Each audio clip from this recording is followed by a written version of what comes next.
Welcome to the Vantage HR Influencers Podcast. This podcast is sponsored by Vantage Circle, the leading employee benefits and engagement platform. Hi everyone, this is Rohit from Vantage HR Influencers Podcast, and today I'm excited to have Mr. Anish Aravind, who's a co-founder and principal consultant at SS Consulting. He's from Kochi, Kerala, and he's a human capital management professional with over 2 decades of experience in enabling people-to-business results in manufacturing, FMCG, IIT products, and IITS industry segments. Anish has been employed in companies like BK Bella, Marico India, Wipro, Consumer Care, and many others. And he became an HR entrepreneur in 2014. And since then, Anish has been playing the role of an HCM organization effectiveness coach to IT small, medium businesses, and also volunteers for SHRM India. SHRM India placed him in the expert cohort of the India HR Influencer Report for 2019, besides being an avid birder and a citizen science contributor from Kerala state. Anish is also a member of the Kerala Cricket Association's professional panel of umpires. Welcome to the show, Anish. Thanks a lot, Rohit. My pleasure to be part of this podcast with you. Looking forward. Awesome. So you had a long journey. How did you get into the role of HR and what got you excited by human resources? Thanks for the question. It's a long story. Right. So for this podcast, what I would do is, it's also, by the way, a subject which I plan to write a blog about. Right. But I'm not yet been able to do it. But listeners can watch out for it, I can say. So because it's important as a context to what will follow, let me share that it was during my college days, it is graduation time. A combination of events led me to believe that I have a responsibility to give back to the society. So in a way that society has kind of conspired to make me taste successes. And this was more and this feeling has to be more whenever actual success happens. So at that young age, I was in my early 20s, or maybe 18, 20 kind of period. I was nudged enough to believe that HR role will make this aim easier, and will also make me in a kind of a decision or designer kind of a role to spread this to other parts of the company, a team, or as a community. So that was really exciting when it started off. And looking back, been like 2 decades and been a very fruitful journey. And although now I know that it's not just HR, it's a lot of other connected functions that are needed to foster this giving back piece better. So the journey continues. So the excitement is on as well. Got it. And during the times of crisis and the COVID times, a lot of companies have been either forced or they've been asked the employees to work from home, right? But how can leaders drive engagement in a remote work culture, especially in a country like India, where we would want a physical presence and a culture has been not been attuned to work from home? How can leaders drive engagement in such culture? Interesting that you asked this. So in this 20 years, one of the things that made this life help me realize is that leaders are the kind of glue. It's a kind of a glue that connect human beings inside any organization to the various causes that they are after, which can be designed as maybe individual or team or group goals for those set of humans. So this I took a while to connect to.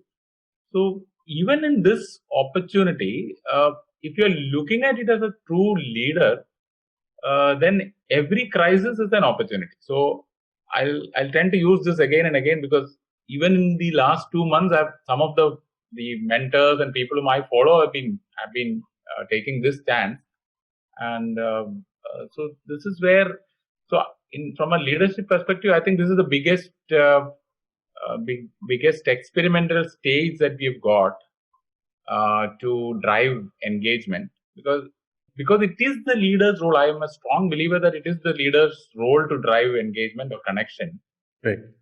And not in some cases even not the employee themselves or the human being themselves will look forward to some of those things from leaders. That's my take. Got it. And what do you think are the upsides and downsides of working in a remote company, especially you have varied experience in IT services and other industries as well. Yeah. So this one I'll give a slightly longer version. To me, the downsides can be managed. I've started in manufacturing, right, and then stayed in manufacturing for about first 5 years. Then got into the last 11, 12 years, I was into ITES, almost like 15 plus years, 16 and a half years into that. So what I've seen is that the downside can be managed or designed to be prevented. So anybody who believes that the upsides are more rewarding will focus on designing for those upsides. So my proposition would be to all leaders, even within manufacturing, to be able to design that. And so let me start with or let me focus on the upsides. In the IT or the or places where this is enabled, one at the highest level.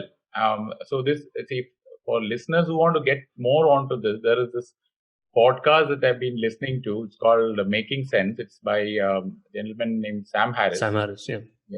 So he had a conversation in April with Matt Mullenberg. Matt is the founder of a company named Automatic, which is famous for the Tumblr and the WordPress fame. Like he started off a company which now is known as WordPress.com. So it powers, in fact, almost 30% of the websites are all across the globe done this. So they started off with 5 employees, I guess, and now they are 1,200 people. They're spread all across the globe.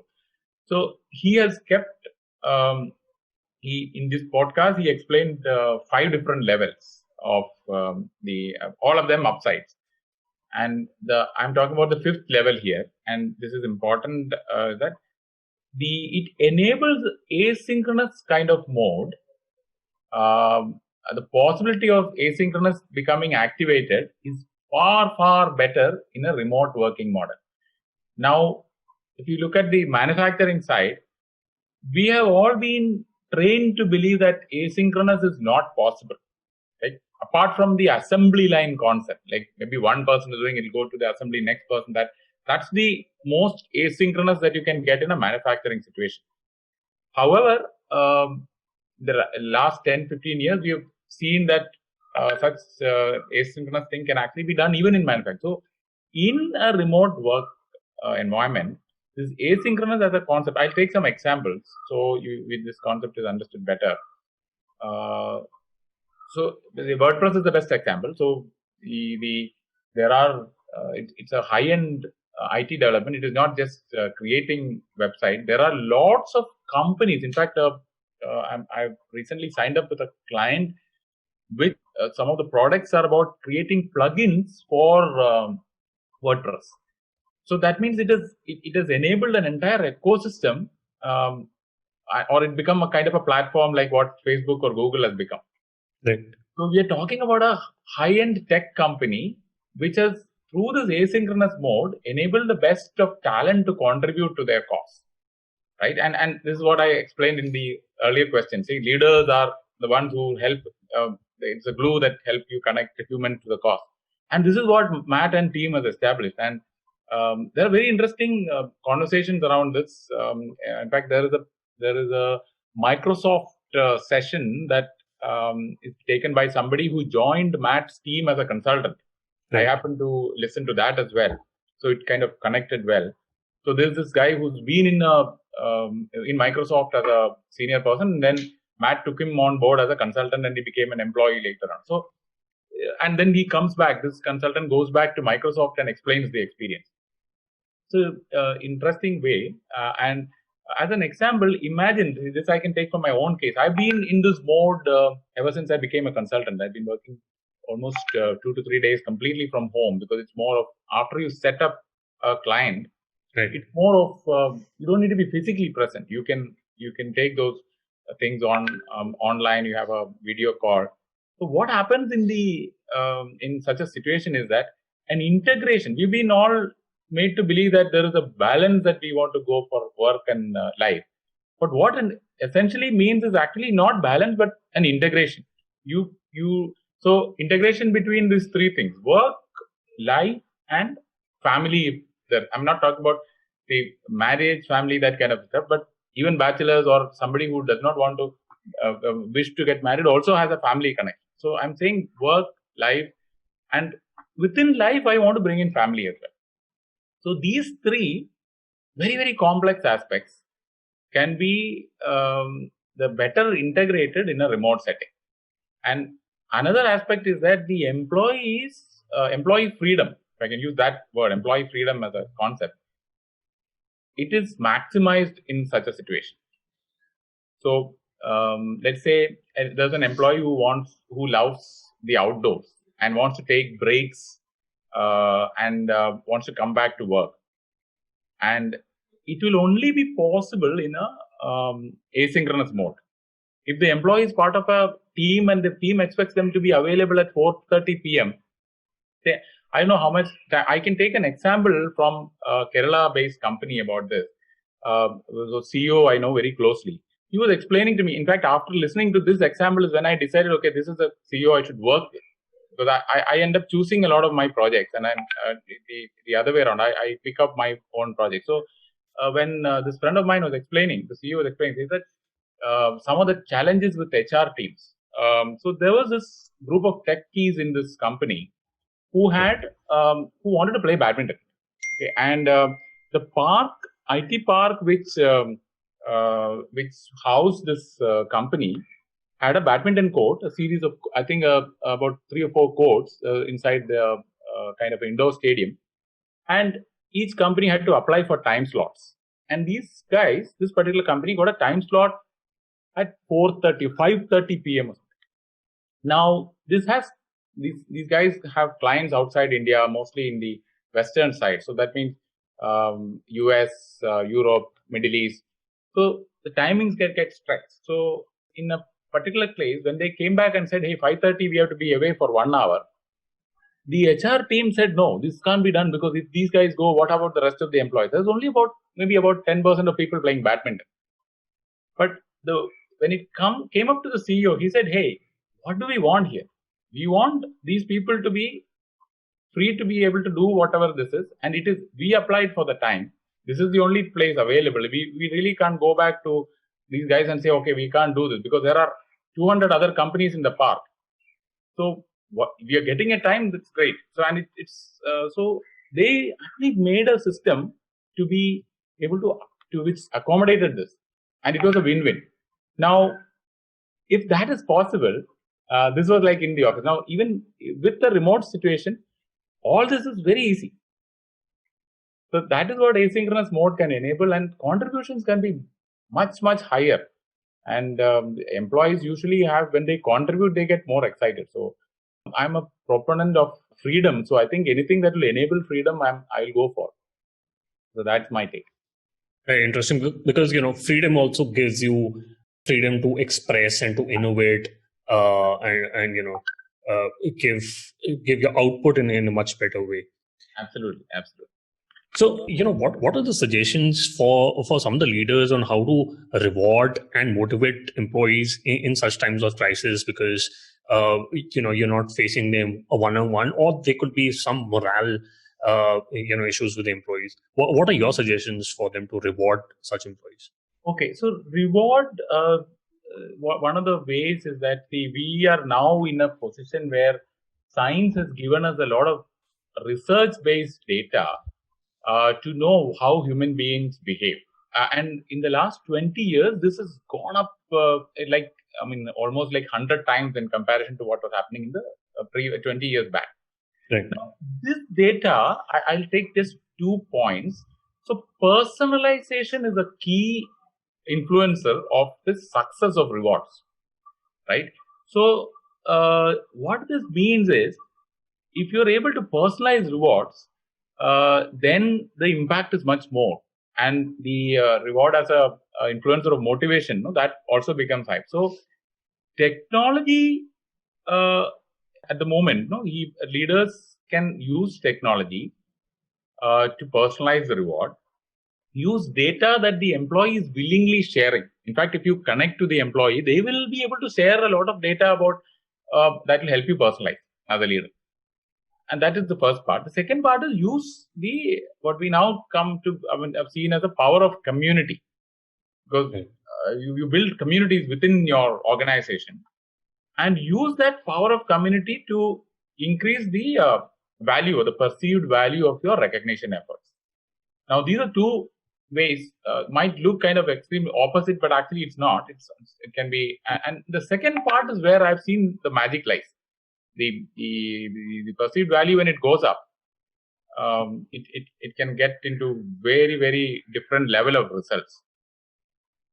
Right. And, you mentioned that you worked in a manufacturing company before, but how can manufacturing companies look at dealing with such sort of a crisis? Okay. So, I'm very lucky to have worked in manufacturing. So in the last 2 months, what we have seen is that the word essential, even within manufacturing, it's only the essential items that are getting manufactured now. A lot of the car companies are now moving down their own to get into manufacturing ventilators. Okay, so that's just one example. So my take is that the essential, as it gets refined, some of the fringe-based manufacturing may get reviewed as a business itself, and new business models may get formulated. Why I'm building it is because it is for those companies and the HR and the leadership to be watching out for these things. If they do not watch out for this, then they'll be caught by surprise. So some repurposing will happen, and that may bring about more opportunities to such companies, as it may also open up, let's say, new models, which the leadership may have been reluctant to try out earlier. Okay, that's one key take. And let's say I will bring an example. A lot of companies in the manufacturing sector may have wanted to visualize or create a visual documentation of the design process that would end up into, let's say, a car or a particular system. Okay, but they would have not been able to do it now because so right now there are tools available to help in that making that documentation into a visual model. And what that brings up within the organization is that more people, when looking at it, they will start contributing. Hey, this is what it was. So, okay, I can do this. And so that means there are more employee contributions that can come up. More ideas will bubble up because it is visual. It's a kind of it's a picture board on the floor. Earlier, nobody cared to spend time on this. I know of companies who've done this in the last 2 months. Right. So, because they got a lot of time. The first, I think, 3 or 4 weeks, manufacturing companies didn't know what to do. So some of the better ones among them started spending time on the things they kept on the back burner. So some of this was about visualizing, and these are all free tools available. And they had money; they could even get access to those talent. Okay, and now that is the first part. The second is manufacturing companies will have to revisit using time as a metric for productivity. I mean, this is even applicable to other companies, but manufacturing companies, because it started in the industrial revolution ages, it's going to be tougher for them to review this. But it's a need of the hour, and it is only then that they will be ready for this enabling asynchronous mode and getting to a work from home mode. So I think that is these are two things which keep manufacturing companies tied down. I can use that. Interesting. And review this. Yeah. Right. We've already had Twitter and Shopify and Google, some of the companies who are looking at work from home culture in a more permanent way. But do you think we could see that sort of a trend in India or in industries in specific across the world? To me, I think all companies that employ humans, human beings, can enable their business if they embrace this work from home as a solution to their business needs, as against the kind of a necessary evil induced by COVID-19. If they take it as a necessary evil, they may not, succeed in positioning it. But if they look at it as an opportunity and position it, and don't push it into people, you'll have to position it or use online as an adjective to pull employees or human beings into this new space and help them or involve them in the design. Some of these things, and there are various tools that you can do this, and this will also bubble up the better leaders from among the companies and functions. So I think I am looking forward to a lot of these, and some of these are already out. Right. You can see this in across nations, political leadership across the globe. We can see who are those leaders who are connecting to science better. Who are these people who are using some of the advancements in technology across industries to be able to fight back. So same thing will happen in manufacturing and other industry segments as well, is my take. Correct. And since Vantage Circle is a rewards and recognition platform, how has technology helped HR in rewarding and also hiring employees? What has been your experience since you've been in the industry for the last 2 decades? Okay, great question. Let me start with rewards part. So our technology can enable the use of advanced research I mentioned earlier. The research about findings about human behavior to design reward systems and processes. That might look like a big statement. Let me take an example from, this is a story from my own life in 2006. So it's about the end word to watch out for is hyper-personalization. My proposition is that hyper-personalization is easier with technology. If you're able to use technology better, here's the example. So in 2006, I was in Genpact. We had been married about 2 years, with the third anniversary coming up, and so we had a baby then. And 2006 August was our anniversary, August 22nd. So around, I think it was on 22nd that I get a call from my wife. I was in the office. We had a shift kind of working then. So my shift, my timings were from 1 to 10. And so around 4:30 or so, I get a call from my wife saying that, so the question is, who is Piyush Mehta? Right. I said, what happened? Piyush Mehta is our HR head. So she's very excited. She says, Piyush Mehta has sent us roses, red roses. And we're just loving it. Everybody has seen this. And you can imagine the family getting involved, the entire community where we stayed getting involved. Hey, Vidya's got roses from the HR leader of a company. Now, it took me a while to realize that what happened is, now Genpact has an Oracle HRMS system then. They've taken this date, okay, they've got a local Hyderabad provider to give a set of, the gift, okay, to a certain specific set of people, okay, you can call it, and imagine the personalization level of if you're looking at other reward thing. This you can, it is immense. So, and the way is the family got connected. There is another angle as well. When you bring in family, then it's a much stronger connection. So what you're rewarding a particular employee, but the way you can connect family, all this is available because of the use of technology as well. And these are now for companies. I'm talking about example from 2006. So the technology and the design has been advanced to very different levels now. So these are possibilities for supervisors and HR teams and companies looking to evolve their own reward systems. Okay, let me come to hiring. Again, technology can be used to activate what I call as a pull-based hiring or selection, as against the push-based selection that's kind of predominant today. Okay.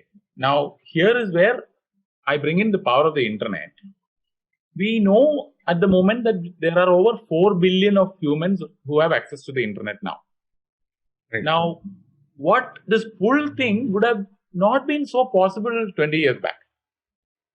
But with 4 billion of people, of us on the internet, this has become much more easier done than said. I mean, so it can be done and people are doing it.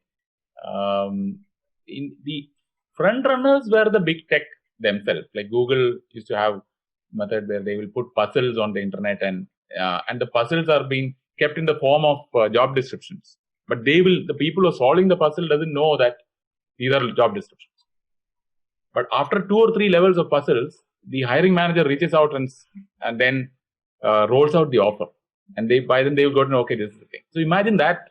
This was like 10 years back. I've read this happening in Google. Right. This is possible to any small company now, any company. And I think almost 90% of the companies are on the internet. No? Correct. In some form or the other. At least they'll have email. So, so it's not about geography or any of the things that will differentiate. So, those are two. I mean, reward and hiring or selection. I would say hiring to me is more of talent attraction is what I will bring in. Correct. And now I quickly want to do the top 3. What's your favorite business book? Okay, my favorite is Good to Great, Jim Collins. Favorite because it set the sail for many of my own explorations that happened after that. Because I read it somewhere in 2001, 2002. 2001 is when it came out, I believe. Yeah, that's been my.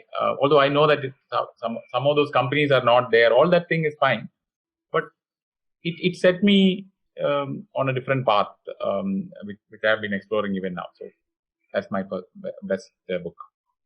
Okay. Do you follow any HR leader or CEO? Yes, it was Ricardo Semler, Right. CEO, whom I got to know since my college days. Thankfully, it was one of my professors who mentioned this book, and then I didn't end up reading the book till a lot later.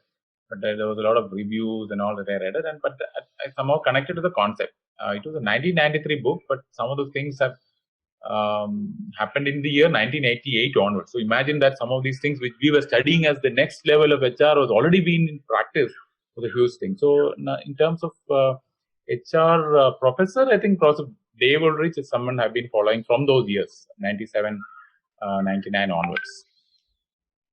Correct. We will put that in the show notes. And what is one piece of advice would you give to young HR leaders who want to be, HR professionals and grow in this function?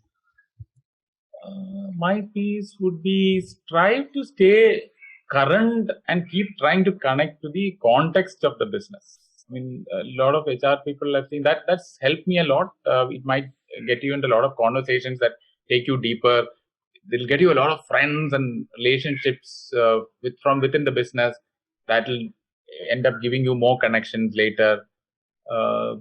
People believe that people connections are difficult, but to me, I've seen that people connections are much easier with this thing as a base. If you look at the context, so and then connect to science as well, because science, especially this four I would take neuroscience, brain science, evolutionary biology, very important base, and behavioral economics. These 4 areas, if you look at advancements, you will have a very stellar career coming up, because these things keep changing. So you will not really get the ego will not get the better of you, because that's natural for ego to have that.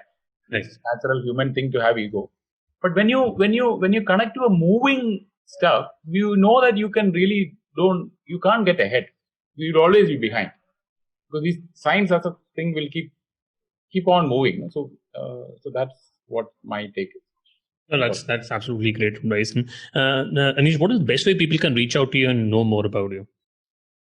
Okay, so ever since 2015, I've been again, thanks to social media, the SHRM has been recognizing.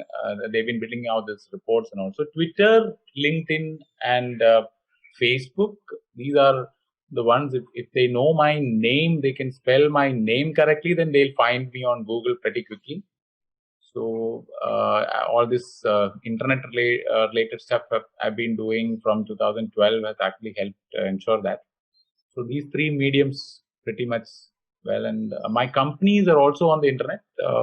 SS Consult is the first venture we've started along with my ex-boss, and Mars, which we have recently launched the website, is also there in all these mediums. In fact, the second company helps people understand internet and strategize business better off the internet. So it will not be very difficult to find. Correct. We'll put that in the show notes, Anish. Thank you so much for taking our time and speaking to us. I really enjoyed speaking to you, sir. My pleasure, Rohit, and all the best to you and your venture, and look forward to catching up soon. Thanks for listening to Vantage HR Influencers Podcast. Please do subscribe to Vantage HR Influencers Podcast on Apple Podcasts and Spotify for new episodes.